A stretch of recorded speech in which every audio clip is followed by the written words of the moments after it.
Olá pessoal, sábado 4 de janeiro de 2020, a gente está aqui de volta com o nosso conteúdo do canal, desejando a vocês um feliz ano novo 2020, queira Deus que a gente tenha a mesma oportunidade de ganhos que a gente teve no ano de 2019. Desejo de coração para vocês e vamos retomar o nosso ambiente do canal, que é especializado no comportamento do investidor estrangeiro / players internacionais que atuam no nosso mercado. Já para dar um approach, a gente já está aí com mais de 3 anos. Em abril agora a gente faz 4 anos desse acompanhamento aqui no YouTube. São 181 semanas, 134 delas para esse fluxo no mesmo sentido. Uma taxa de acerto aqui 74,5% em relação ao nosso mercado. Se você gostar desse conteúdo, não se esqueça de se inscrever no canal, deixar o seu like e principalmente avise os seus amigos que fazem parte do mercado financeiro que a gente tem um conteúdo aqui muito top para que ele aprenda a pensar. Aqui não é lugar de te dar cal, aqui não é lugar de te dar o peixe. E sim, ensina você a pescar para que você preste atenção em relação às movimentações e pressões do fluxo estrangeiro, seja ele oficial e também principalmente das corretoras estrangeiras que operam no nosso mercado. A gente tem aí a possibilidade de rastrear todos os ativos setores que eles estão fazendo pressão de compra e de venda dentro do nosso mercado. Primeiro, vou rodar nossa primeira vinheta aí de 2020 e na volta a gente faz o nosso balanço do ano de 2019.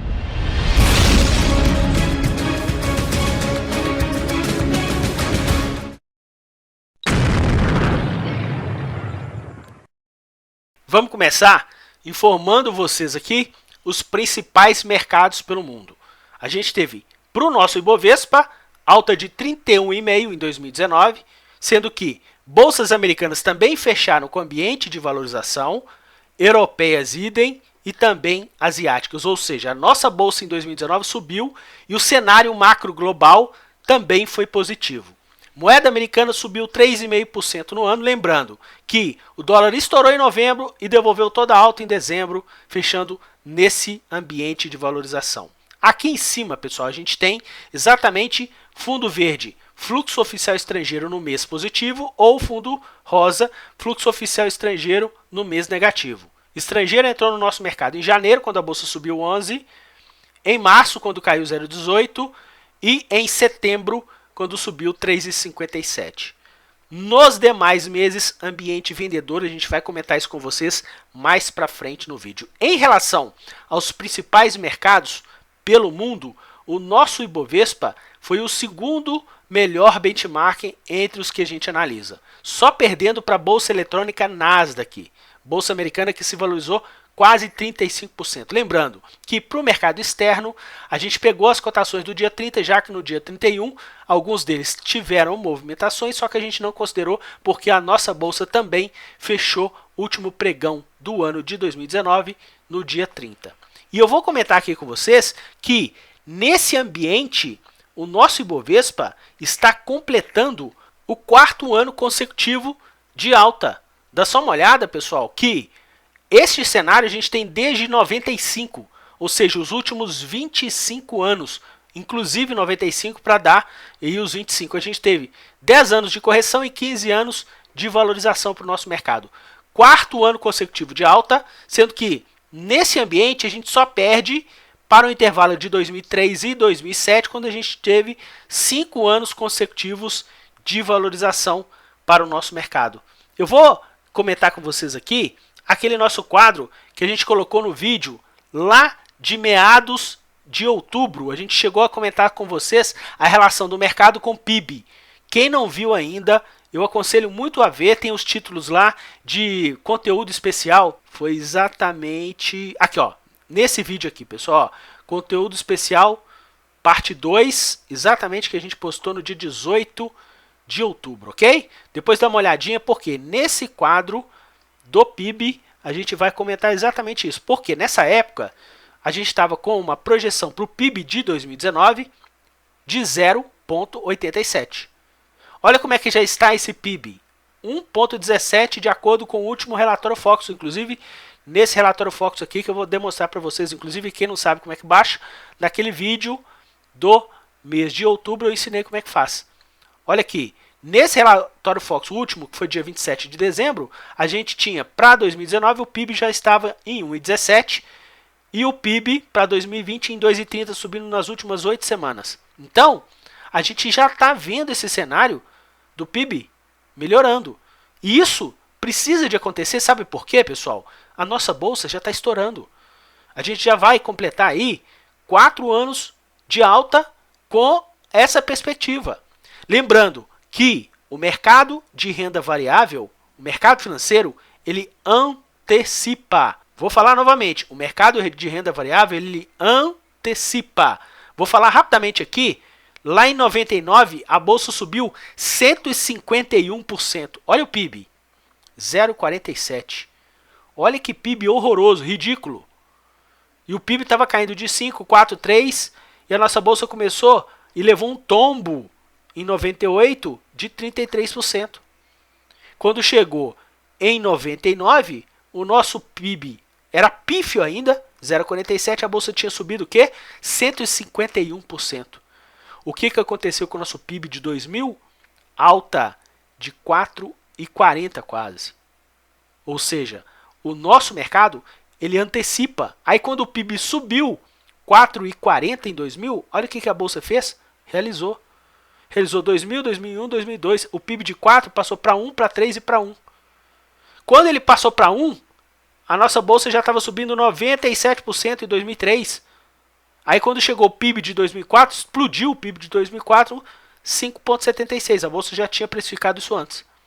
Bom, a função desse daqui é justamente para vocês entenderem a relação de economia real e mercado financeiro. Economia real anda num ritmo, mercado financeiro antecipa.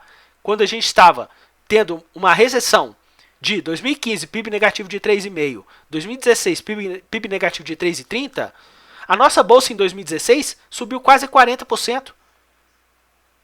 E o cara esperando lá o PIB, tá? Não, deixa eu esperar o PIB melhorar. Perdeu 40% de alta. Mercado antecipa. E agora o PIB estava 1 de novo. E a bolsa 26, 15, 31%. Mesmo com esse PIB pífio. Em relação ao histórico de PIB que a gente tem. Ok, pessoal? E a gente aguarda que realmente a gente tenha uma perspectiva de PIB aumentada. Por quê? Porque a bolsa já precificou. Inclusive em 2020, nesses 2 pregões, a bolsa já subiu 1,78. Fica a dica para a gente ficar sempre atento nesse relatório Focus aqui. Sempre quando tiver alguma novidade, eu vou comentar com vocês. A gente tem até uma coisa interessante para poder explanar. É em relação que, se o PIB está aumentando, é porque a gente pode ter maior demanda e maior demanda pode afetar a inflação. E a inflação também pode ser afetada pelo câmbio. Olha aqui como é que está o câmbio, pessoal. Está ascendente. Dólar com valorização. Vocês viram que o dólar subiu no ano de 2019, mesmo com a bolsa subindo. Claro que grande parte desse fator é mercado externo. A moeda americana está subindo contra as principais moedas pelo mundo. Então aqui, como a gente não vive numa bolha, com certeza a gente também colhe esse movimento. Então o dólar alto também pode pressionar a inflação. E se pressionar a inflação, vai fazer com que o Banco Central não tenha mais gordura para ficar baixando a nossa taxa Selic. A Selic, que no início de janeiro, olha como é que estava a projeção, 8, 7%. E a gente terminou o ano a 4,5%. Olha a inflação com a projeção de 2019, que é essa linha azul. No início de outubro, estava lá em relação às 2,20, a 3,20, 3,30. Terminou em 4. Olha aqui, ó, 4,04 com 8 semanas de alta. Quando a gente tiver aqui em 2020, que é essa linha aqui marrom, a de 2020, a inflação estava caindo pelo IPCA, mas vocês repararam que de outubro para cá, a inflação de 2020 ela está estagnada? A projeção em relação ao relatório Focus, tudo bem, Renato, não está subindo, sim, mas parou de cair. A gente precisa ficar bem atento em relação a isso. Por quê? Porque um cenário com perspectiva de inflação vai reduzir essa projeção de corte na taxa de juros pelo Banco Central. Beleza? Vamos lá. Aproveitar que a gente está falando de juros, vou comentar uma coisa muito interessante com vocês. Algumas pessoas, inclusive, chegaram a comentar comigo no vídeo do último vídeo do ano passado. A gente chegou a comentar com vocês o tanto que o investidor estrangeiro aproveitou a queda dos juros Dá só uma olhada aqui, pessoal. Daquele quadro que a gente tinha falado com vocês, quando chegou no início de novembro, eles estavam com 2 milhões e 500 contratos da posição vendida. Isso, se eles tivessem ficado sem mexer, quando chegasse no vencimento do contrato de janeiro de 2020, eles lucrariam 1 bilhão e 900. Só que aí, de novembro até para o final de dezembro, eles reduziram de 2 milhões e meio para 1 milhão e 800. Ainda estão vendidos, mas recompraram 700 mil contratos. Nessa recompra de 700 mil contratos, colocaram o quê? 500 milhões de lucro no bolso. E agora, com o vencimento do contrato, mais 1 bilhão e 300, ou seja, 1 bilhão e 900 somente com a movimentação dos 2 últimos meses no mercado futuro. E se a gente considerar o que eles tiraram nos últimos 2 meses no mercado à vista, 14 bilhões e 100. E a bolsa subiu 6,89. Isso equivale a uma perda, entre aspas, de 970 milhões de reais. E a gente sabe que eles estão colocando um belíssimo lucro no bolso. Mas o que vocês acham? Eles estão deixando de ganhar 970 milhões no mercado à vista, colocando lucro no bolso, mas em compensação, estão ganhando 1 bilhão e 900 no mercado futuro. E digo mais, olha aqui que eu montei para vocês, pessoal. Eu montei os contratos em aberto em relação aos 3 participantes. Investidor institucional, estrangeiro e pessoa física. E coloquei aqui o fechamento dos contratos em aberto no final de cada contrato desde 2008. Então a gente tem aqui 12 anos de histórico. Nesse quadrado de cá, investidor institucional nacional. O institucional nacional está apostando na alta dos juros nos últimos 5 anos. Cada ano fechando com uma posição de contratos em aberto mais alta. E olha como é que está a taxa Selic, que é essa linha em laranja aqui. A taxa Selic, depois que teve o pico dos 14% no fechamento lá de janeiro de 2016, de 14% só cai. Olha o institucional, cada vez comprando mais contratos em aberto. O tão investidor endeusado institucional nacional que está comprando o mercado à vista. Parabéns para os institucionais. Muito legal a gente ver que eles estão comprando e que eles estão também ganhando dinheiro no nosso mercado à vista, coisa que eles nunca fizeram. Eles foram atraídos para o mercado de ações, por quê? Porque o cenário de juros não está tão confortável. Mas aí você me fala, mas peraí, Renato, o cenário de juros era confortável, mas nos últimos 4 anos praticamente, eles estão aumentando muito a posição compradora dos contratos em aberto de juros e os juros caindo. Se a gente considerar somente desse último vencimento para o ano passado, eles aumentaram em 450 mil contratos. Eles estão com 1 milhão e 900 mil contratos de ponta compradora nos juros futuros. Isso dá uma projeção de prejuízo de 2 bilhões e 700. Pô, Renato, mas o que eles estão ganhando no mercado à vista é muito mais? Sim, mas eu só estou querendo falar com vocês que só no último ano, 2 milhões e 900. 1,9 milhão de contratos de ponta compradora. Olha o investidor estrangeiro, pessoal. Terminaram o ano com uma ponta vendedora de 1 milhão e 400 mil contratos. Investidor estrangeiro já está tirando o pé do acelerador nos juros desde o ano de 2016. Justamente quando o investidor institucional fez fundo. A gente começou a fazer o quê? A perceber que o investidor estrangeiro está cada vez com menos ponta compradora, sendo que nesse ano, no ano de 2018 e nesse ano, fecharam com um ambiente de saldo em aberto negativo. Investidor estrangeiro, 1 milhão e 400 mil contratos de ponta vendedora. Isso dá pela PU, pelo preço de ajuste, inclusive quem for de juros aí quiser dar uma olhada no preço de ajuste dos juros, você vai ver que o ajuste de 2/1 de 2019, a PU, estava 93.917. Isso equivale a uma taxa de 6,48. Ou seja, 93 para 100, pega essa diferença e multiplica pela quantidade de contratos. 12 bilhões e meio que eles ganharam, investidor estrangeiro, somente operando na ponta vendedora desse ano passado para cá, nos juros futuros. E olha o investidor pessoa física, pessoal, só sabe comprar juros futuros. A taxa Selic só caindo, investidor pessoa física, ponta compradora desde 2016, quando fez um fundo. E a taxa de juros caindo. Se a gente verificar no último ano, investidor pessoa física subiu 18 mil contratos, está com 33 mil contratos. Uma projeção de prejuízo só em relação a esse ano ao ano passado de 110 milhões de reais. É isso que a gente está buscando sempre deixar vocês muito bem informados em relação ao investidor institucional, investidor estrangeiro. E eu vou dar um dado agora para vocês muito interessante. Porque a gente sabe que a nossa bolsa está subindo aí nos últimos 4 anos. E o que o investidor estrangeiro está fazendo? Nos últimos 2 anos, estão vendendo. Nesse ano de 2019, mais de 40 bilhões de ponta vendedora. Aí, mais uma vez, eu cheguei até a fazer um vídeo aí criticando uma pessoa influente no mercado. Achei totalmente descabido, desnecessário, só para puxar sardinha para o produto dele, que eu acho que não tem nada a ver. Deu uma bola fora.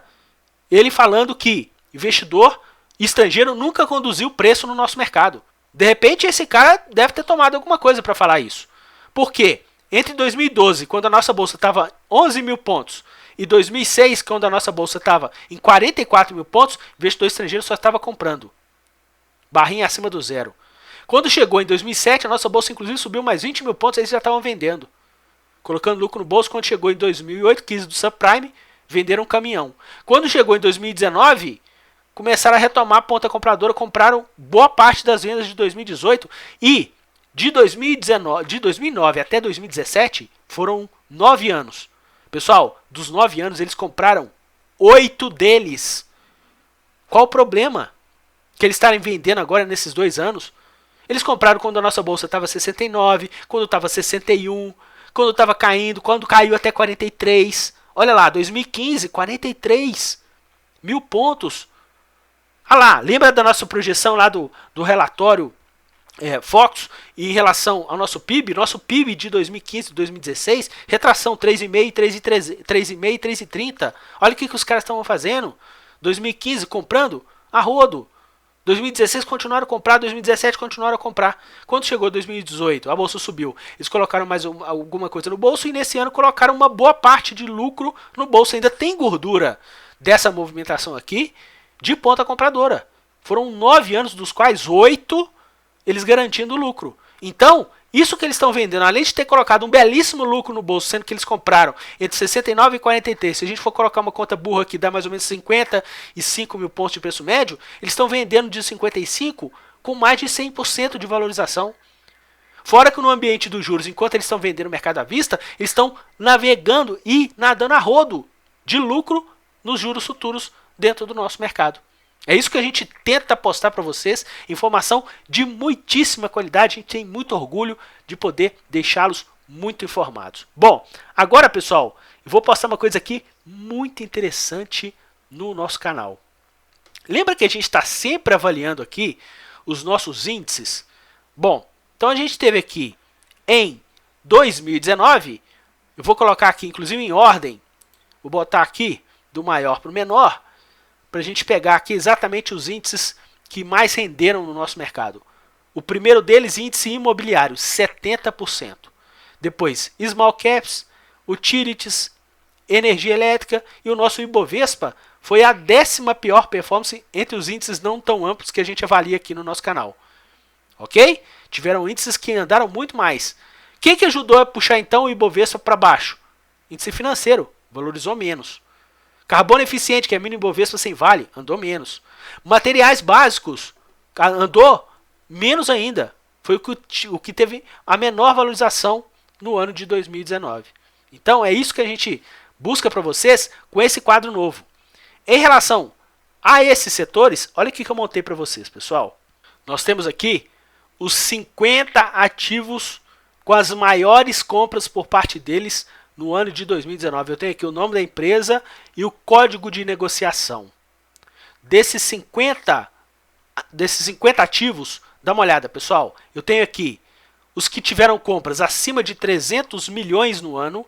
Então a gente teve aqui CCR subindo 78%, as ações de Brasil Foods subindo 60% e eles comprando mais de 300 milhões no ano de 2019. No ano de 2019, dos ativos que eles compraram de 300 a 100 milhões, nós tivemos as ações de Bife subindo 157%, JBS 122%, Copel subindo 140%. Os ativos que eles compraram entre 100 e 50 milhões. Pessoal, JSL JSL subiu 291%, seguido pelas ações da WIS, que subiram 130%.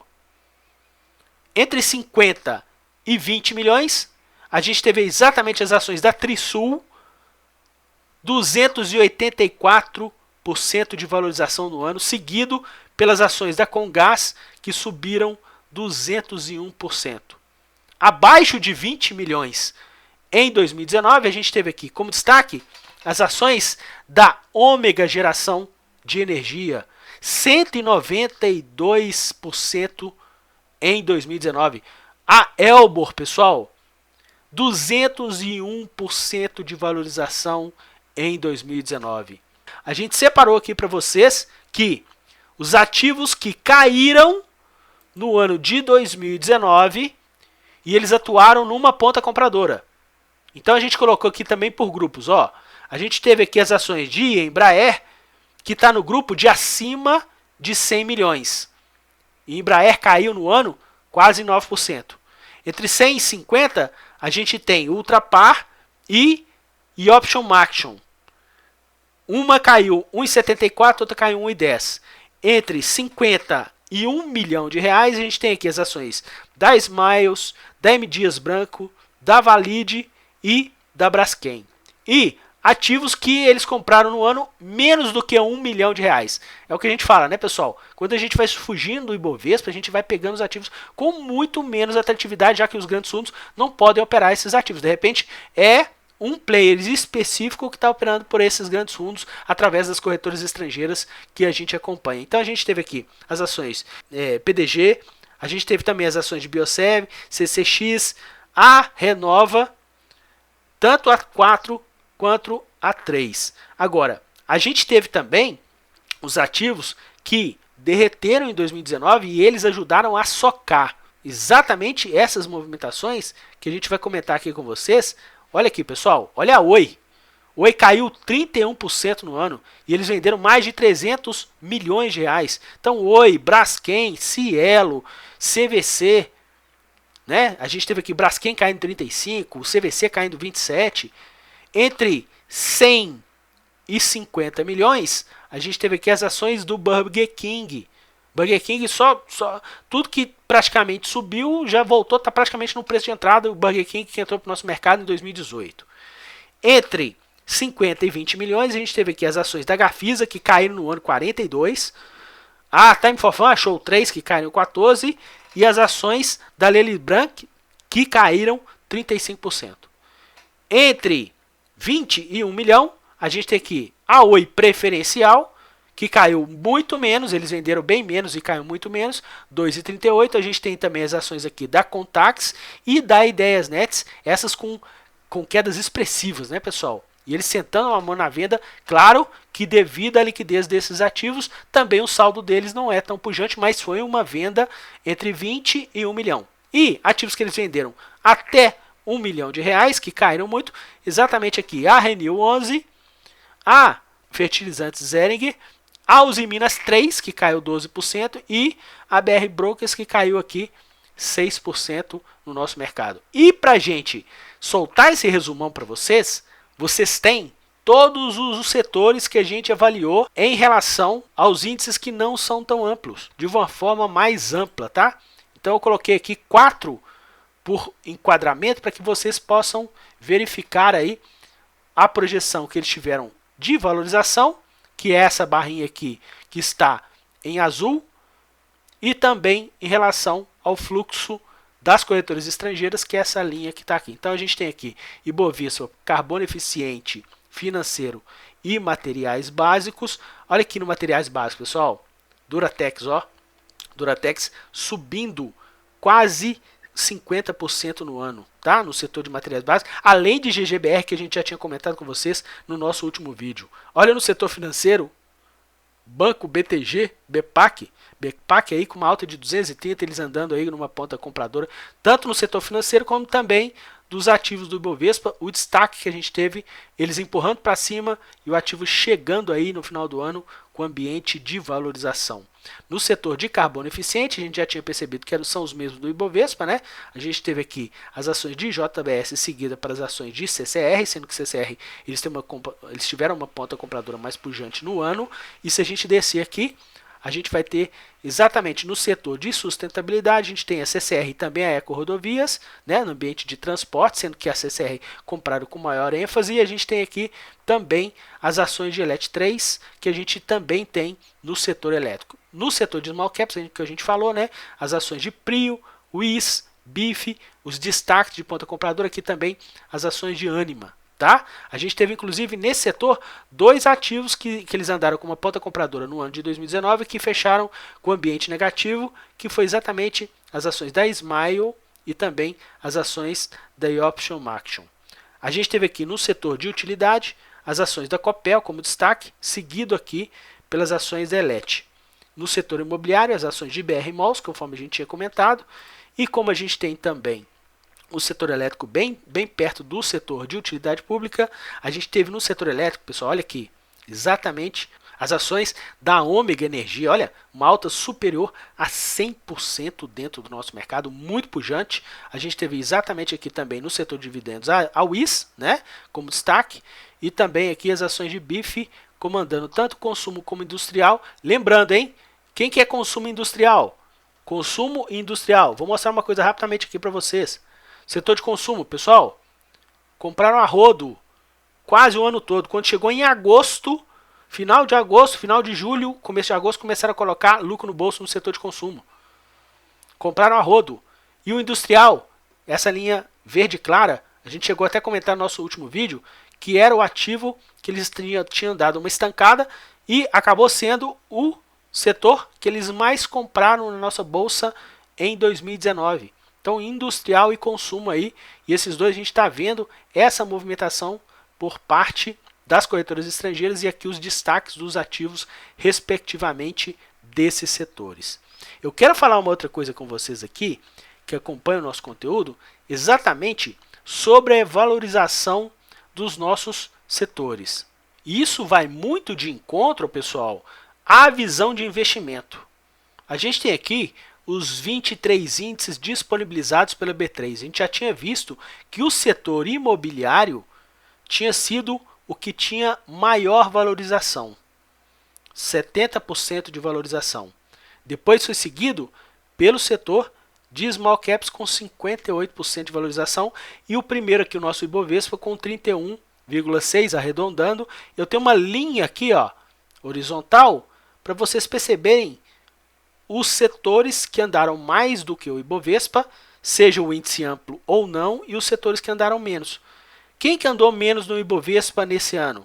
Índice de materiais básicos. Subiu 14,6 contra 31 do Ibovespa. Renato, por que você está comentando isso? Pessoal, eu tenho aqui 2018 e eu tenho aqui 2017. Então a gente consegue fazer o comparativo desses 3 anos. Depois eu vou mostrar para vocês um comparativo dos últimos 12 anos.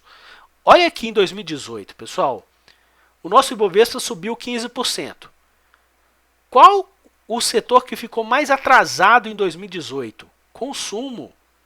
Consumo caiu enquanto a bolsa subiu. Consumo caiu quase 10%, 9,6% em 2018.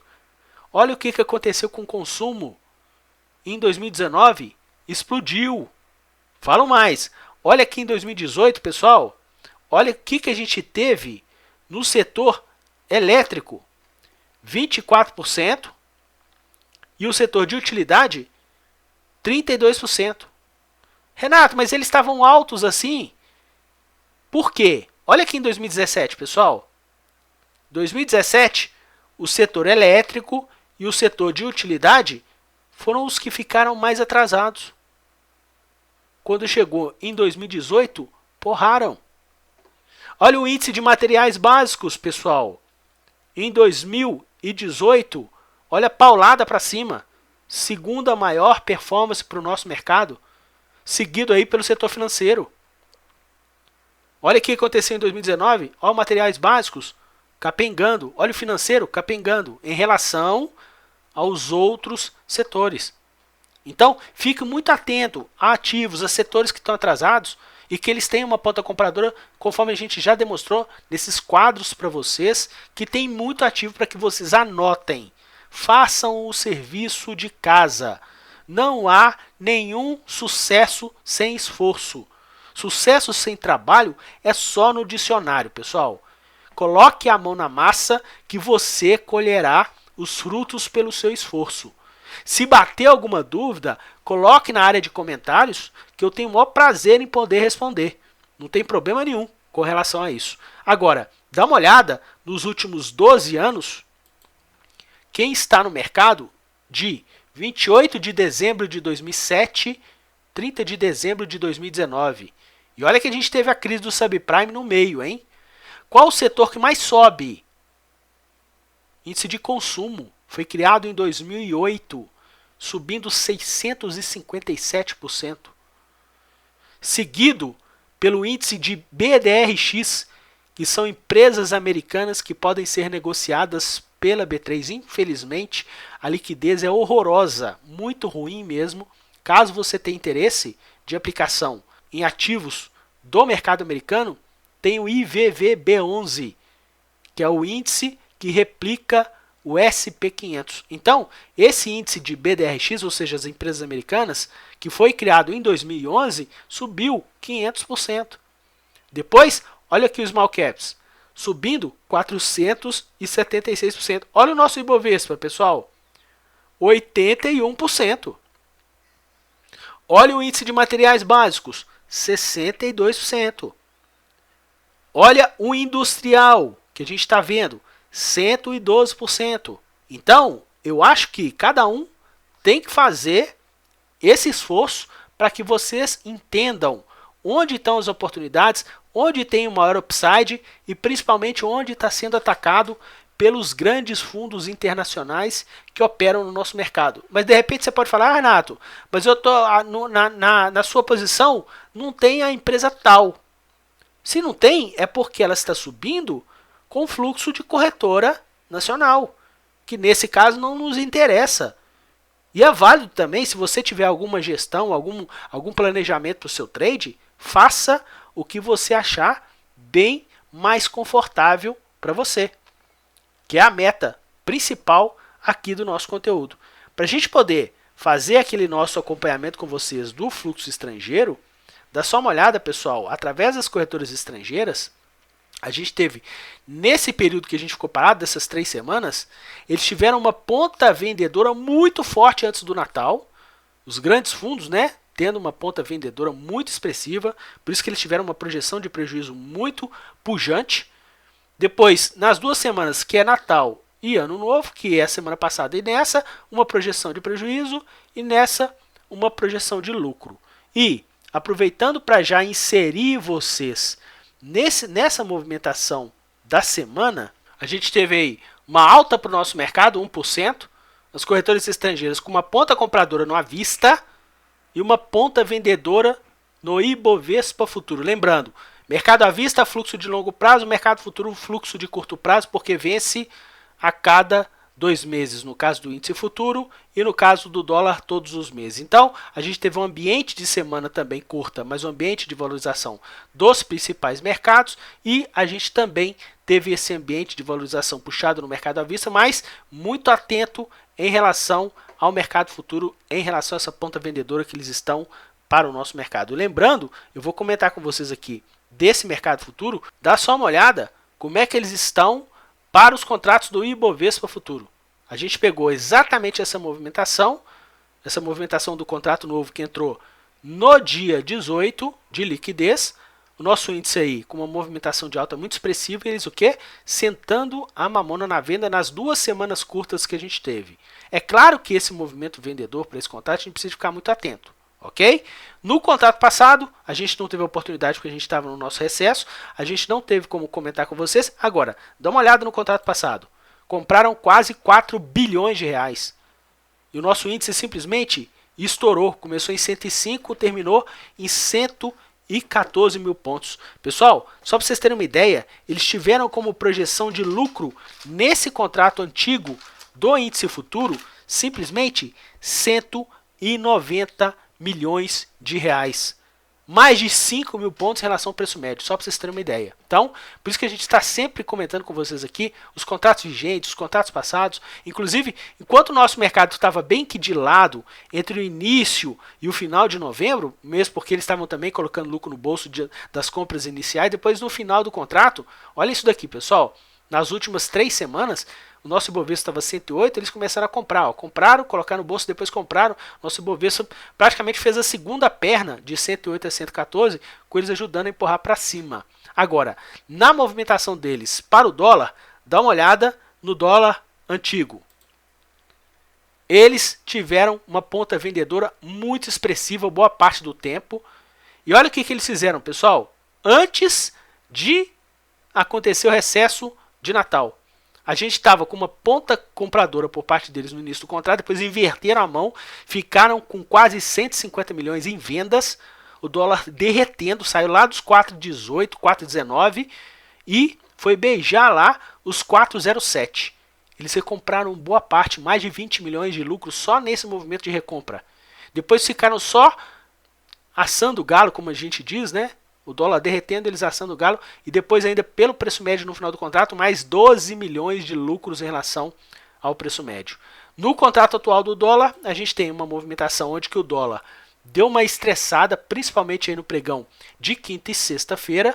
Eles nem aí continuaram com a toada de ponta vendedora para esse contrato. Vamos ficar muito atento para ver se eles vão inverter ou se eles estão tendo esse movimento aí de hedge, já que eles têm uma posição também vendedora para o nosso índice futuro. E para fechar esse vídeo com chave de ouro, vocês vão ter aqui um novo quadro do nosso conteúdo. Dá só uma olhada. Lembra que a gente tinha, pessoal, aquele nosso quadro dos ativos que fazem parte do Ibovespa pelos 8 grandes grupos? Então, setor financeiro, olha quantos ativos fecharam com ambiente de valorização. Dos 15, 12 ativos. Quem eles compraram com maior ênfase? Itaú, Banco do Brasil, Bradesco, Iguatemi. E ativos que fecharam com ambiente de queda nesse setor financeiro. B3, BB Seguridade e Cielo, dos quais B3 e BB Seguridade eles aproveitaram para comprar. Vamos agora para o setor de consumo. São 18 ativos aí que fazem parte do Ibovespa, dos quais 15 fecharam em alta, tá vendo? Bolinha verde aqui, ó.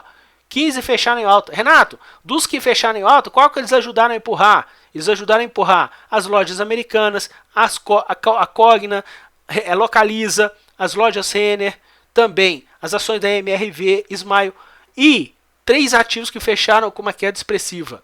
Exatamente aqui, as ações de VVAR, Ambev e principalmente Educ com quase 7% de queda, dos quais VVAR e também Ambev, eles andaram numa ponta compradora.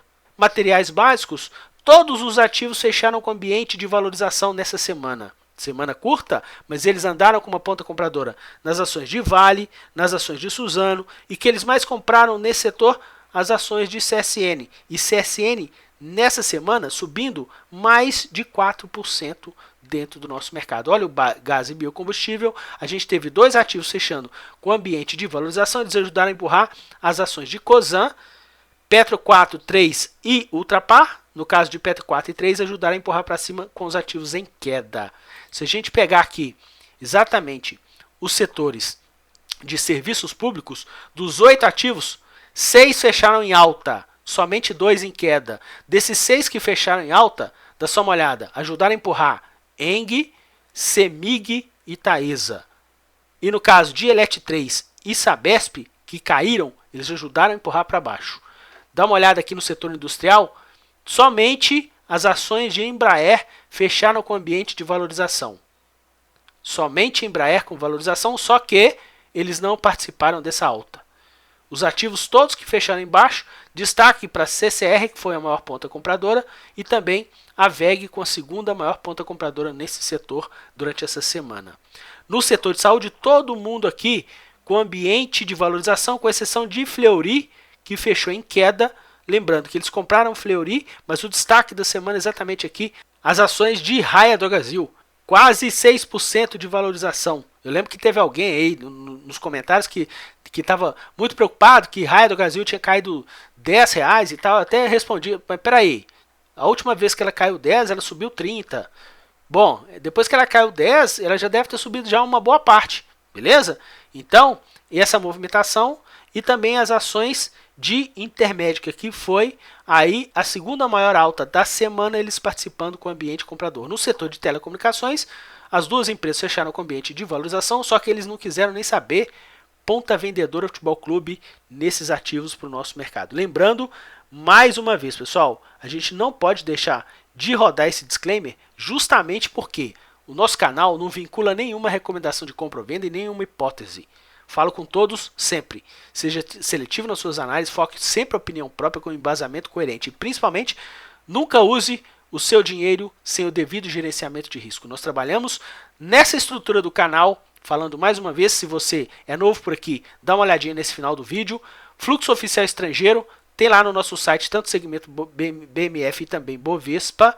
E corretoras estrangeiras que operam no nosso mercado, também tem lá na descrição no nosso site, tem uma aba A Ideia do Blog, você preenche esse formulário caso você tenha interesse, que eu retorno dentro da minha disponibilidade. Eu agradeço vocês demais o prestígio, a audiência e o carinho que vocês têm com esse nosso conteúdo, pessoal. Mais uma vez eu falo, 2020, se a gente conseguir ter essa pegada que a gente teve no ano de 2019, com essa autonomia que a gente conseguiu ter de movimentação de preço e também ter essa movimentação de fluxo ao nosso favor, eu ficarei muito, mas muito grato. Vou até comentar aqui com vocês que o nosso canal aí já está passando de 10.200 inscritos. A gente fez um vídeo aqui, ó, há 4, 5 vídeos atrás, depois a gente parou praticamente 3 semanas, a gente estava batendo 10 mil inscrições, a gente sabe que o nosso conteúdo não é nada amigável e eu vou deixar um brinde aqui para vocês sobre o nosso ambiente do gráfico semanal do Ibovespa, que a gente passou exatamente aquela marca de 107 mil pontos. Eu avisei exatamente nesse vídeo aqui, pessoal, no vídeo do dia 6 de dezembro que a gente tinha passado aquela marca. A gente começou inclusive esse vídeo aqui falando que o nosso Ibovespa tinha rompido aquela marca dos 107. O próximo alvo seria 114, com entre 114 e 119 uma região de briga. Exatamente, a gente passou a gente direto praticamente 114 e a gente tem agora entre 114 e 119 alvo de briga, porque região de 382 e 68 em relação a Fibonacci. Excelente final de semana, excelente descanso. Anotem isso na agenda de vocês. Procurem o esforço que você será recompensado. Forte abraço a todos e até o nosso próximo vídeo. Tchau, pessoal!